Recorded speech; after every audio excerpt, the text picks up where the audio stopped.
What's going on, everybody? Welcome back to Sad Boy Radio. I'm your host, Matt, and today, man, we got a special guest in the building. He's here the night before his Shuba's first headlining show.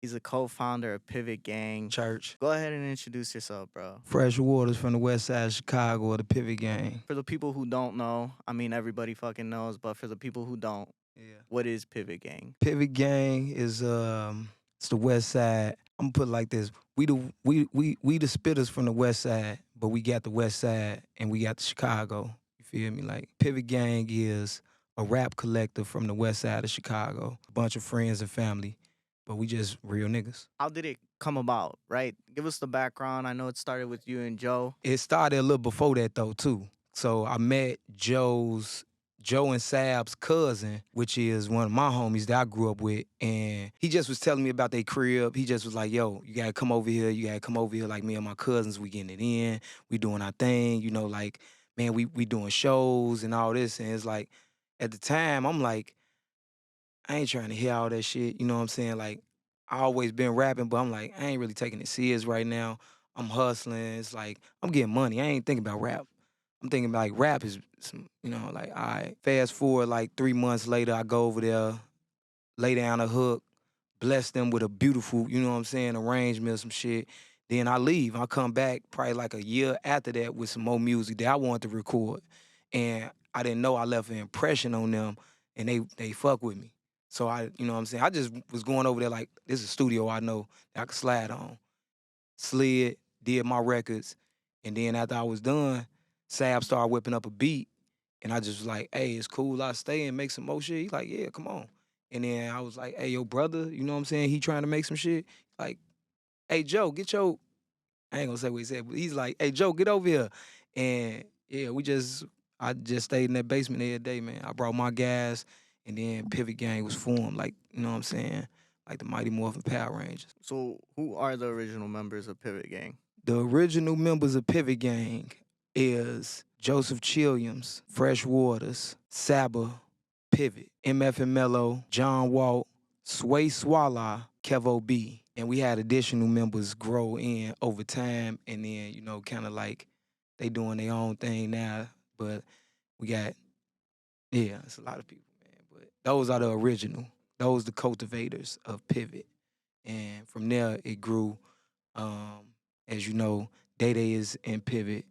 Squeak came, you know what I mean? We had a lot of people, you know what I'm saying, come in and out. But You guys have truly left an impression on the city. You guys are leaving your mark in your own ways as a group, as solo artists, and you getting to headline your first show tomorrow is huge, bro. So congratulations on that. appreciate it, man. That shit crazy. For this being your first headlining show and knowing everything you've had to overcome to get to this point, what does this show represent to you? First step in building blocks, you know, it's like the cornerstone in any building is the centerpiece. So it's like, you know, that's what you build off of. And it's just, for me, that's that. So it's me establishing myself, letting them know what it sounds like when you pull up to a Fresh show versus pulling up to anybody else show. You know, this ain't like any other artist you gonna slide to. You know, you might get a rap experience, but you ain't gonna get the same experience. What sets you apart? I'm from the west side. I done been through everything that you can name. Talking about ain't none that I ain't never faced, and I'm still humble, still modest, still show everybody love. I ain't big-headed, I ain't arrogant, I ain't got no ego, ain't no pride involved. I'm just humble and I want this shit. I'm hungry. And I build. I'm not like out here just willy-nilly, oh yeah, everything is mine, the world is mine. I earn everything. You know what I'm saying? So I deserve what I get. It takes me back to what you told me in the messages, right? Stuff that's been weighing on your mind heavily. Being brave in the face of adversity. You've been doing that your whole life. A decade ago, you were incarcerated. Yeah. Now you're doing your first headlining show.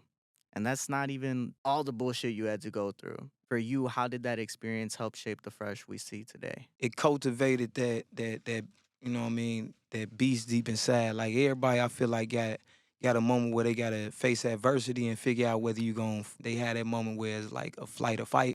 For me, shit, I just always been a fighter, man. I ain't no coward. You know what I'm saying? Like I got a backbone. I be standing straight up when it's time to stand up. So it's like I stand on my shit. I don't give no fuck where I'm at. I don't give no fuck about who looking or who care. It's like, shit, we gonna make it happen. I think that experience just showed me how to be able to stand on my own, even when I know I got people in my back that support me, but I got to take the lead because I get to be able to take the background so easily. If I'm helping, you know what I'm saying, everybody I love around me, I can be uh, sheltered and, supported and shielded by them sometimes. So it's like when I got to step up and take that leadership role, it's a little different. People they don't get a chance to see that too often. What do you feel like's the biggest difference between Fresh then and now? Fresh then was just young and eager and just wanted to see everybody winning. Now Fresh wants to see everybody winning, but he also wants to see Fresh winning. What brought that mentality? It's necessary. You got to step up to the plate. You know what I mean? Plus, I lost a lot, and those people that I lost, they always had faith in me. You know what I mean? And I'm able to push other people, but I got to be able to push myself too. Having to step up to the plate and know when it's your time. Mm-hmm. For a long time, you put the work in to help grow the group. Mm-hmm. You put the work into, man, not even just being a performer, but being on the back end of shit. Setting up the stage for Saba when he's performing. Not a lot of people need to do that, but you did that yourself and you took that chance. To be the boss, man, you got to be able to be a worker. So it's like, that's something my big brother always taught me. You feel me? Like, Maul always taught me, like, man, you got to play every role. That's how you know when you the boss, what's supposed to be done. You know what I'm saying? You can't be the boss and then expect to run plays and then you ain't never ran them plays yourself. A real boss get out there and go figure it out theyself first. Then you able to delegate. Growing any business, that's what you need to do. Even me getting to the point where I don't want to be cutting clips no more. Yeah. I don't want to do the I don't want to do the Yeah, bullshit yeah, work, right? I want to yeah. have an intern to do this shit at this Yeah. point. I'm over there recording myself constantly. Got to record myself. I want to be able to sit up in the booth and just be like, all right, next track. But you needed to take those steps to get to that point, right? Everybody. For me, I've been doing this for 2 years and I've learned the skills necessary to teach somebody else and they can go on and, continue the path for me. But like you're saying, right? In order to be the boss, you need to know what it's like to do the groundwork. Yeah. You need to do the dirty work. We straight, man. We good. This part of my story, you know what I'm saying? It's gonna change in no time, trust. What's the most important lesson you took away? Don't open the door to nothing that you don't want to entertain. You know what I mean? Anything that you pay, any business that you mind that ain't your own and you entertain it, you minding the wrong business. 9 times out of 10. Like, pay attention to what you gotta do. Worry about your work. The rest it's gonna fall right into play. Everything else just gonna fall right out your way. All the smoke and mirror. You gotta wait for all the dust to settle. And then you're gonna see the trees from the forest. What do you think it was that got you caught up and interested in minding not your own business? I'm community oriented. I'm all about the people. So it's like what the people, you know what I'm saying? I keep my ears to the street. I'm from the streets, you feel me? So it's like I always just like keep a good I like to know, be aware to be alive. I gotta know what's going on around me. I think I just like to include people and be included because I'm so community oriented. I come from a big family. So it's like, you know what I'm saying? I just had to slow that down and realize what the what the 180 of that looked like. So it's like once I flipped the script, I was able to see like, well, I can give and be there and be supportive of people, but I also need to have that for myself and be able to recognize when that's happening. And you guys have done it in a positive manner, partnering with the Park District and doing the John Wall Foundation. So you didn't 100% leave that behind, but you left behind the part that was going to keep getting you into trouble. Something that you mentioned is once you go in, it's hard to break that cycle. It's something that a lot of people don't really talk about anymore. For you, why do you say that? It's easy to get in trouble, man. It's hard to get out of. I remember when I was locked up, and it was a time where I could just see when I first started. And I'm like, dang, that's what kind of like led me to this point. Cause I started. So yeah, it's easy to get in. It's hard to get out of. You don't really know when you in trouble. They're like, man, trouble, it's gonna find you wherever you at. You just gotta be smart enough to make a decision and say, no, I'm cool. I ain't gotta do that. Everybody got a choice. We all got decisions. You just gotta be able to make better decisions. I was just a young dumbass, you know what I'm saying? Just trying to experience life. But it's like once you learn that some of those experiences, they gonna teach you more than you want to know at the time. It's like, oh damn, I kind of got ahead of myself. But now I'm wiser than I know. You're wise beyond your years, right? Appreciate it. You've experienced certain things that you shouldn't have and you didn't need to. It's only helped you grow as a person, and now you're able to spread this knowledge to other people. How did you find a way to break this cycle? Feel like everything is learned, you right. So it's like, learn behavior, what you condition to, all that. I feel like everything is just like to the point where you just gotta know what's for you. I know I'm destined to be great in life, in this lifetime. So I can't do it sitting behind nobody wall. You know what I'm saying? I can't do it washing clothes in the sink and shit. That shit ain't me. That's life of an animal, man. Like, that ain't my life, man. So I know things I envision for myself, I can't get it like that. So I gotta be able to boss up. I gotta be you know what I'm saying? Like, self-taught in a lot of ways. I know street business and politics and stuff like that, but I carry that over and transition that to the world I'm in now. And now I got a college degree for real. So it's like I just had to learn to be able to take a step back and see bigger picture. That's all. What was the moment that made you realize that you needed to change your ways? The moment I knew was shit, actually, as soon as I did the shit, I had got in trouble and I just instantly was like, damn, man, why the fuck I just do this shit? I'm on the bigger, better things right now, and here I am going ahead bumping my head against the wall. But it was the fact that everything with the music side of my life was just going so well. It was just transcending. So it's like it it fell into place. I've been doing music, or I've been like doing like in the rap since like 8th grade. Like one of my best friends got me in the rap.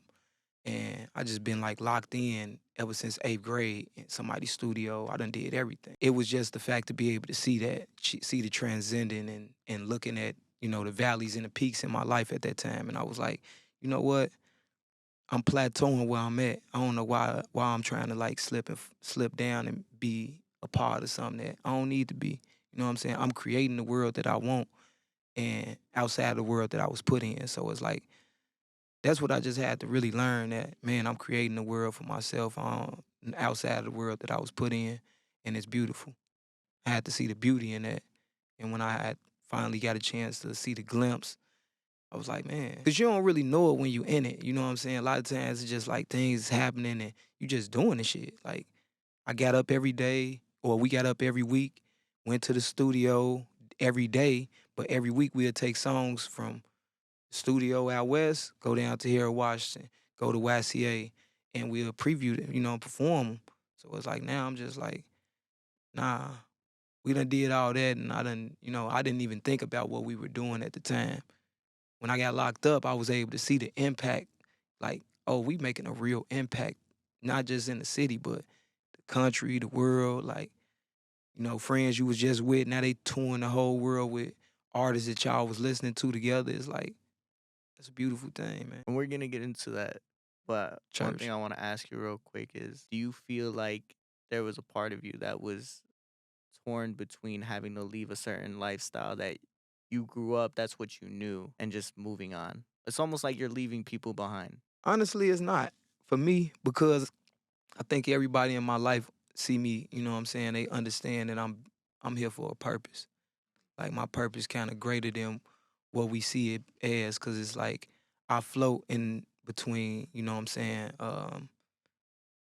I float in between like different spaces. I can be here, I can be there, I can be there. I'm not a chameleon. I'm not incognito. Like, I'm present. Um, and I just had to grow. That was all. It was really just a elevation. It was like I just shed the skin and got bigger. I like that metaphor, bro. Church. That's a good one. Hey, what's church mean, bro? Church on the move, man. I'm just gonna put it like this. The first two letters of it is can't hate. It's an um old lingo, you know what I'm saying? Derived from pimp culture, you know what I'm saying? Players. I grew up on the west side of Chicago. That's where a lot of pimps and players and hoes and hustlers come from. So I just talk the language of the land. This is where I come from. This is what we say. Church is, you know, you in agreement to something. It's a confirmation. It's an acceptance. It could be a cheer. You know what I'm saying? I could be cheering you on. Church! Hell, but is normally used in agreement though. That's what they used when on the fucking first Pivot Gang mixtape, right? When shouting you out. Church. So that brings us back to watching people succeed while you're not able to be there. Yeah. They kept you involved as much as they could. They would visit you. They would literally show you what they're doing as much as they can. Mm-hmm. They named their first mixtape after you, Yeah. Jimmy. Yeah. So for you, having to watch the success of a group that you co-founded behind bars, how did it impact you mentally? It reinvigorated my resiliency because I feel like it gave me room to take a leadership role in a different way. I think that that's also a way that I was able to cultivate my own leadership skills. Just being able to make sure that they on point out there. Like, I ain't around, but I need y'all to still be on point like I'm there. You know what I mean? When I call, I need to hear 16s. I don't care what y'all doing. I don't care who around. I don't care. When I call, everybody better have a 16, Joe. I need to know what's going on. If them 16s huff, y'all need to get in that lab. Y'all ain't doing something right. And it's a respect thing. You know what I'm saying? Like I respect them too much to ever let them be weak or fall off or start, you know what I'm saying, falling to the wayside on what we all said. You know, this a promise that we all made with each other. So it don't matter where I'm at in the world. I don't care if I'm underneath the jail, man. You know what I'm saying? I'm still gonna make sure that y'all make sure that work right. So then talk about the evolution of Pivot Gang as a co-founder and what it represents to you. What does it mean to you? Keeping the same mission, you know what I'm saying? But you got just a whole new you got new fuel in the tank. You got new batteries in your back. Cause it's like now I do it for a different reason. First I just wanted to be good at rapping. You know what I'm saying? Then I wanted people to hear me. Now it's like I got people that I love that won't be able to hear this shit. You know what I mean? And it's like I want to go as hard as I can because I got to send that shit up to them, make them feel it, because they can't hear it. Mm-hmm. So shit just different, you know what I mean? Like we way better, we experience, more mature in the game, you know what I mean? Now you got time in, now you know how to do the business better. You know what I mean? The music never really been an issue. You know, the business side of things are new. So it's like you just learning. It's being able to let sharpen your sword and use that motherfucker. What's the biggest change you've seen? Having a team now, you know, having videographers, producers, management. For me, it was just like, hey, it's just me and the gang figuring it out. Now it's like the gang got a little deeper. Cause, you know, we got extra heads. And they shot callers because we get them to play and they call the shots. You know what I mean? They make shit shake. So you guys got the people that got the formula. That's what you got right now. And it's good. It's good to have people that's their job. Yeah. Their whole job is to make sure that you guys go where you're supposed to. Yeah. And that's up because you guys put in that work to get to that point. That's how I see it. That's the point I want to be at, right? Yeah. Have somebody to do my shit for me and tell me where I need to be, what I need to do just to make the fucking money. That's all we want. That's what everybody wants. Mm-hmm. But you mentioned something that I think most people can relate to. Throughout time, we lose people in our lives that are very important to us. Unfortunately for you, you've lost a brother. And an uncle. And an uncle. And a friend. A lot of people can't relate to that aspect of losing a sibling, especially at such a young age. Yeah. There's a song by G Eazy, it's called Time. And in the song, he says, all the money in the world, I can't find where they selling time or a button that rewind. I'm just thinking, sipping this wine. And the song is structured around people that he's lost in his life. 1, Mac Miller. 2, there's a song called Everything Will Be Okay. And he tells the story of his mom's girlfriend who passed away. But in time, he's talking about the things that he wishes he could tell her, the things that have changed in his life. I know obviously Squeak was a big part of your life. What's something you wish you could tell him if he were here today? I done told him everything, man. Squeak know what it is, man. But if I could tell him something today, it'd be, man, tape almost done, church. How did the loss of your brother and your uncle force you to grow and face adversity head on? I don't know. I think I'm figuring it out right now. Can't really say because just kind of really feel like I'm in recovery right now. Like I'm in a healing stage of a lot of grief. So it's a little different when you like approaching it and just thinking about them and the way that they supported me. Like like y'all don't understand. These my first fans for real. Like these my first listeners when nobody listened to anything I did. Like it wasn't worth listening to. And they gave me their honest opinion. So it's like I don't really have that no more. I still have, people that I care about and that close to me, but those is my first. I just do it in hopes that, you know what I'm saying, I know that they hearing that. They knowing I'm going harder. They can see the evolution of what I'm doing and the steps I'm taking, serious as I'm going. So How has music helped you process this? music always been my outlet. It's been my voice. A lot of people don't get a chance to hear my music a lot because me being locked up for a while, it took me a while to really get back into the swing of rapping. And then when I finally got back in the swing, I realized like business is the new thing too. So I had to get ahead of the learning curve. I don't like being behind when I'm learning something. So it's like that's probably why you ain't seeing me dropping a lot. I want to know what I'm doing too. It's helped me to be able to just vocalize things that I feel. Cause I don't communicate my feelings a lot. Kind of private person when it comes to my feelings. But um, in music, I'm able to, you know what I'm saying, have a voice there. I know sometimes it could be a little heavy, so that's why I try to ease into it. It's just man, like I say, you didn't have that much out there. I'm like, damn, how the what? Man, I'm telling you, man, when I say I come from the west side, man, 290. Like, no, they screaming and make it sound like it's real broad and big, but it's a small side of the city. And I'm from a really like tight knit group neighborhood. So it's like outside of my neighborhood, if you ain't been there, you probably don't know shit about me. You know what I'm Mm. saying? You probably seen me, but you don't know nothing about me. And then even for like me, right? You got to be respectful of people. Mm. You don't want to push anything on them, especially when it comes to topics like this. Like this shit's Yeah. heavy shit, bro. It's not something that everybody's willing to talk about. So I appreciate you, even opening up about it. Honestly, I ain't gonna lie to you, man. If you would have asked me that question probably a year ago, I wouldn't know how to, I probably, 2 years ago or like a year and a half ago, I probably would have bugged up. But like I say, I'm in a healing stage of the grief, so it's like it's different. You know what I mean?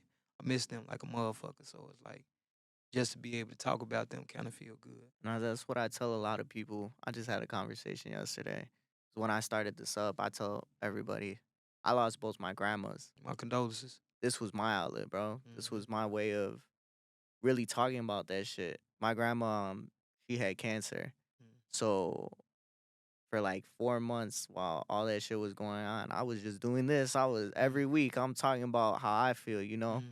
So I know what it can do for other people. Yeah. And that's why I feel like, providing people with that outlet, I think it's something that's dope and it allows people to connect with people who view it on a Hmm. deeper level. You know what I'm saying? Yeah. But getting back to it, what do you feel like it was that prevented you from being able to express yourself? You say you're not very big on showing your feelings or expressing it. I ain't really come in a household where we express our feelings like that. My granny raised me, so it's like my granny, she a hard worker. She just a very proud individual, and she be getting to it. She very focused. She always talked to us about enjoying the fruits of your labor and working hard for what you want, and but we didn't talk about feelings. So it's just like it was a group of guys growing up in the house, and it's just like ain't nobody talking about their feelings. When feelings come up, it's like you kind of got to figure out how to deal with that. And I didn't learn how to deal with a lot of that till later on. How have you seen that impact you? It just helped me to gravitate towards people that understand me. Mm. Like, hey, if you could pick up on a person who reads signs and I'm very self-aware, I got manners, I'm heavy game conscious. So it's like if you ain't game conscious, I probably ain't gonna relate to you anyway. So it's like we just from a different tribe. But I know how to communicate with people though, too. I'm very good. Like I'm a social person. I got good charisma. But talking about feelings is different.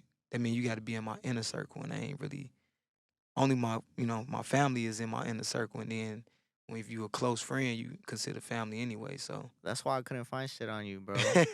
and Cause you're not open. You're not open about what's actually going on with you, right? man, I talk about. Hey, I ain't gonna lie. I talk. We flame up a blunt, man. We can talk about that shit. I watched the FTF interview Oh, that you church. just did. Okay. You guys did not talk about anything. Like you Nah. guys were Yeah, talking, we but you literally weren't just talked. talking. Yeah, that's what I'm saying. Like that's why once I watched the Vocalo, Yeah. he actually got into it and was asking you, questions. And that's where I learned more about you than the FTF. I watched like 45 minutes and I'm And like, he I like, did man, not I ain't learn learned a shit. damn thing about this motherfucker. Just he sound cool. The 10-minute little snippet on you and Vocalo, Yeah. I learned you got 8 siblings. I learned fucking, I don't even know what else. I already knew Hey, the that come when you know how to ask certain questions. You know what I'm saying? I think at FTF, you know what I'm saying? They just it's more about they just looking at things for the family for the future. You know they wanted to make sure to pull me on and they good peoples over there, man. You know, it's like it was all love. It was more like, hey man, we gonna do this. You got your show coming up, and it was like, we got you type shit. You know what I'm saying? But like Vocalo is the crib, so it's like I think everybody from the crib, like we've been knowing each other 10 years now. You know what I'm saying? 10 years plus almost, and y'all damn it still don't know shit about me outside of what I show you. So it's like, yeah, ask me some questions. I got plenty to say. Y'all the fam. Like, hey, anybody want to chop it up with Fresh, man, hit me up. I'm pulling up. We could talk. Have your, you know what I'm saying? Have your questions ready. I got them on everything. I'm answering. So a little while back, you mentioned that once you got out, you had to catch up on things. You had to get back to speed. Do you feel like there was a pressure to succeed? Oh man, I put pressure on myself with everything. First and foremost, like when you raised by your grandparents, you gotta figure out a lot. You gotta figure out like why things feel so different for you than it do for everybody else. Why you know so much more than your friends do. So it's like I got so much more wisdom coming into um anything. I just walk into it with like, oh, I got these old quotes in my mind that I'm able to pull up and I move with those as mantras for life. I got to be the first person to see what I want out of me. You know what I'm saying? And I think it created a perfectionist type of mindset. But then I learned to just be able to give myself grace. So it's like now I'm learning to be able to say it's okay to you ain't the this or that. It's like it's cool. But it's like in my mind, if I paint that picture for myself, I gotta create it. So I strive really hard to etch that shit in stone. I ain't just pulling up to do shit for clout. Fuck that shit. I don't give a fuck about it. I wouldn't need. That's probably why you ain't seen me do a lot of shit either, cause I don't give a fuck about that. Like I do shit just out of the pure love. You know what I mean? If you fuck with it, oh, I'm pulling up for sure. I got you. So then what do you want to see out of yourself? I want to see number growth. When I walk in the room, my aura just shine like the sun. You know what I'm saying? Motherfuckers gotta turn their head. Shit like that. But professionally. I wanna be able to display the how smart business is from the streets to the corporate sector. You know what I mean? Like a lot of us come into this industry and we got a lot of like basic street knowledge. You know what I'm saying? We know street politics, we know street business, guerrilla, marketing and stuff like that. And just like guerrilla promotion. So it's like coming into this, it's damn near the same shit, but it's just cleaned up. It's like a different quality of it.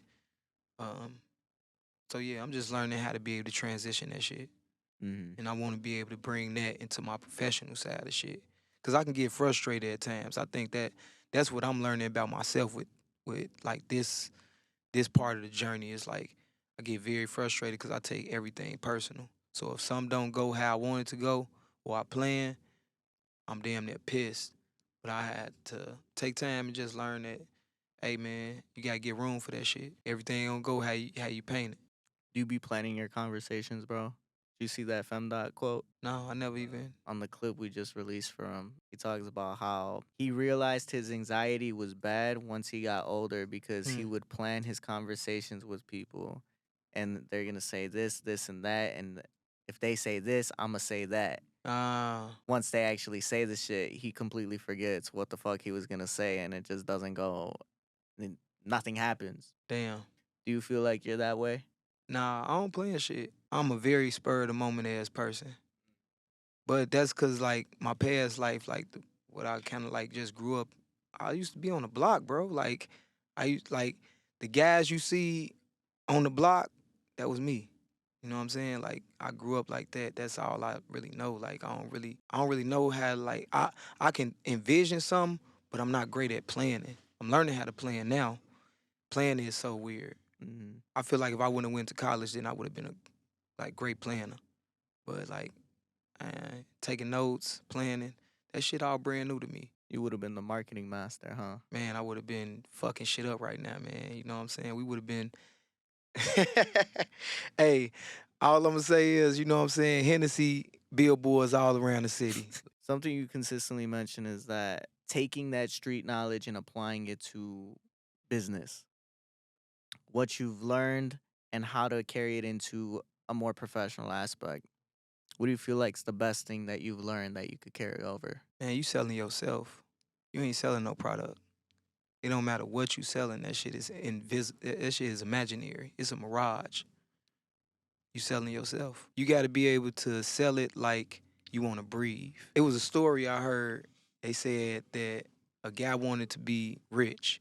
He said he's having a conversation with a rich person, and they told him meet him at the beach at like crack of dawn, like you know what I'm saying, before sunset.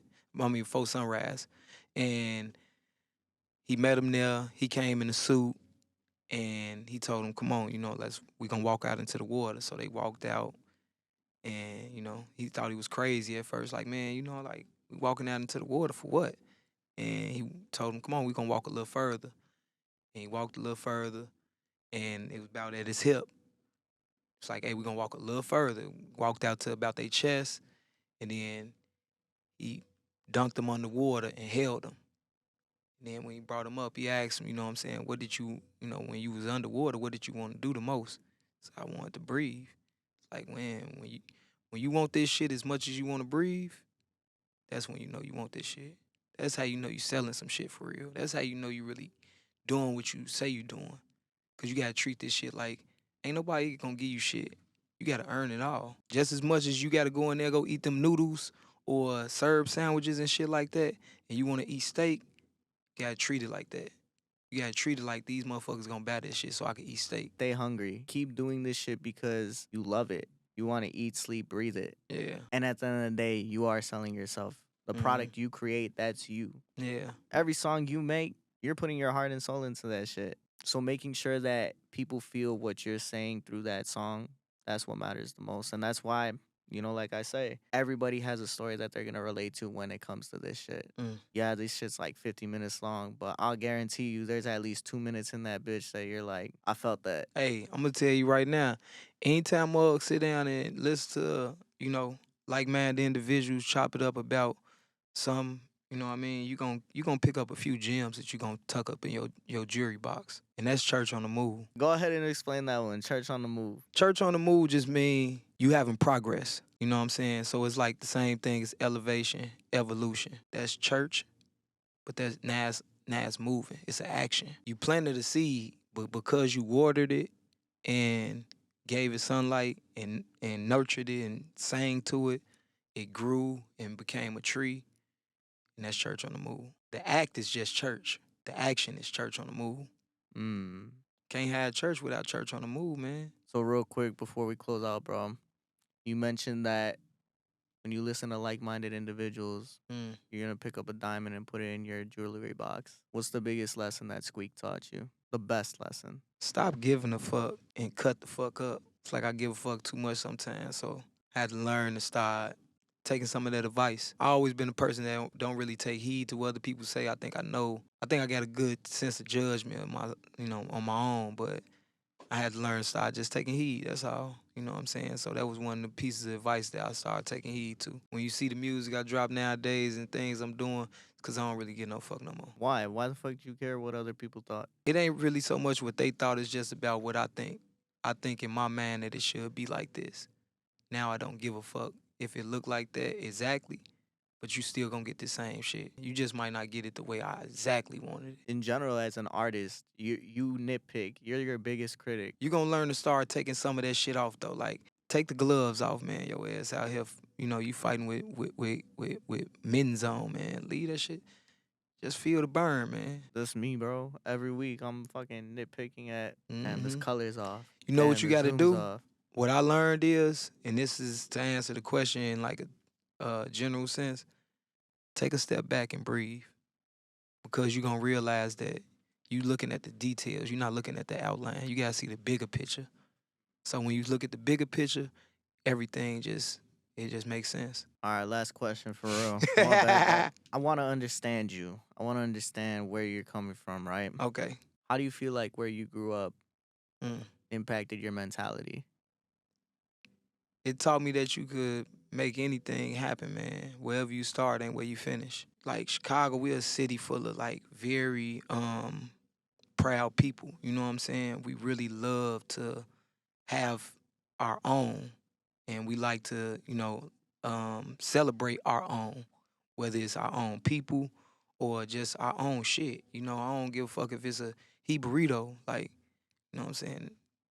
Shit, that motherfucker is ours. Like, you can't get that shit nowhere else. They don't even make that shit nowhere else. Um, but like shit like that is just like, man, shit, I don't know. I'm a proud individual, man. I'm from the West Side. I don't know too many motherfuckers from the West Side that's repping the West Side the way I rep the West Side, or me and my niggas rep the West Side. So it's like I want to be able to stand as tall as I can and shine as bright as I can. If motherfuckers need to see that, they need to recognize it. You know what I'm saying? Then that's so be it. But also it's just like, man, motherfuckers ain't never had shit, man, out west, man. We ain't got no we ain't got no pipeline to be able to get on from where we starting from. So it's like, hey, you gotta the pioneer gotta be there so the next motherfucker can be the one that really get there. So, you know, pioneers never really be the ones that we pay attention to. It be the follow up. You know, Ice-T was the gangster rap dude, then NWA came and they was like, oh. It's like what they say, right? The disruptor is not the one that benefits from being the disruptor. It's the people that come after. Yeah, that's the revolution. You know what I'm saying? You be the one that's the revolutionary, but everybody else be the one that they the ones that keep the revolution going. What do you feel like is the best quality that was instilled in you because of where you grew up in? Fair exchange ain't no robbery. If you give it just as well as you get it, then you can't be mad at it. What do you feel like is the worst quality that was instilled in you? Man, spend that shit, you gonna make it back tomorrow. If you make it all today, man, you could spend that shit and then make it tomorrow, and shit, you could have the money that you wanted yesterday today. You feel like that's a bad quality that was instilled in you? Yeah, it took me a while to really learn to start really saving. Like, I just used to be spending everything and be wondering, like, I ain't never got nothing. Like, I got everything I want, but I don't got nothing behind that. But it took a while, and then once I started learning that, you know, it's like, all right, now it's making sense. You know what I'm saying? Like, you can enjoy it, but like once you stop hustling, man, you know what I'm saying? Ain't no spend it and then get it back. Like, you done spent it, it's gone. Well, shit, bro. I appreciate you sliding. Oh, I no problem, appreciate you man. letting us into your world and letting us understand you a bit better. Church. I appreciate you having me, man. You got anything you want to say? Let the people know. Y'all make sure y'all go listen to that Aqua Lounge. Just dropped. Got Grace Look Good with Benjamin Earl Turner, Ohana Bam. I got Not Knowing. Got a lot more music, y'all. So I'm saying, you know, y'all get to know me, man. I'll be around. Make sure you go ahead check out Fresh Waters. Thank you for watching. Make sure you go ahead, like, comment, and subscribe. Sad Boys for real. Peace out.